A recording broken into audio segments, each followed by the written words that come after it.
This is how to find out how much contribution space you have left in your tax-free savings account or your RRSP. As some of you might know, there are some fees involved if you over-contribute to your registered accounts. To avoid these fees, it's very important to make sure that you have an understanding of your contribution space and where you currently sit with how much you've already contributed. To figure out your contribution space, what you're going to want to do is log into the CRA website. Once you're on the CRA website, you're going to see this sign into a CRA account option. You want to click that, and then you're going to want to go to My Account. From here, you can scroll down, and they're going to give you 3 options. If you don't already have an account, I'd recommend hitting the CRA register under option 2. But if you do have an account, you just sign in with whatever one you're used to signing in with. I have option 2, a unique CRA login and password. Once you've entered all your login credentials, you'll find yourself on the Overview tab of the CRA website. You can see your name in the top corner, and then you can see some helpful information here. On the front screen, you'll see some programs or offers that the government's offering Canadians, but what we are interested in is actually down here at the bottom.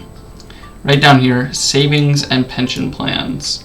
Another way of finding this is from the menu on the left-hand side of the screen. We can go to savings and pension plans. So let's select that. From this screen, right in front of you, it shows you all the information that you could need on your RRSP deduction limit and on your tax-free savings account deduction limit. Now you'll notice that this is as of January 1st, 2023 for the tax-free savings account, and the RRSP is only going to be up to date if you've already filed your taxes. Seeing as this video is being recorded in April, I would hope that your taxes have been filed and your tax-free savings account is also up to date.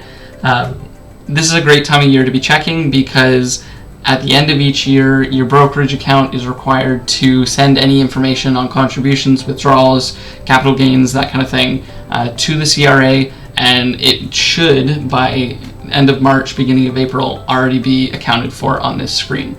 So now is a perfect time of year to be checking out this information.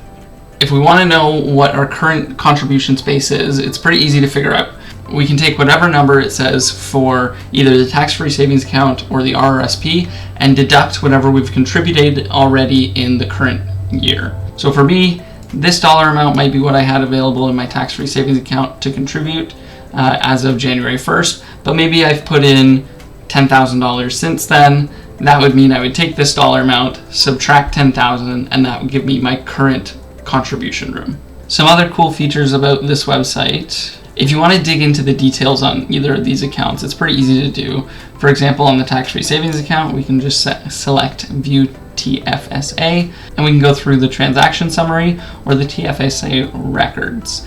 We can also go through our prior year RRSP deduction limits, which will give you a history of how much space you accumulated over the years, or we can figure out how the 2022 RRSP deduction limit was calculated. It's important to stay on top of your contribution limits and to monitor it on a regular basis.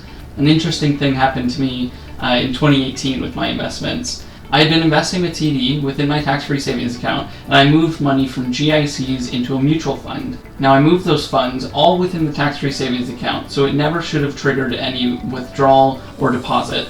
But somewhere along the line, one of the employees at TD ticked a wrong box somewhere, and what TD ended up reporting to the CRA was that I had contributed an extra $8,000.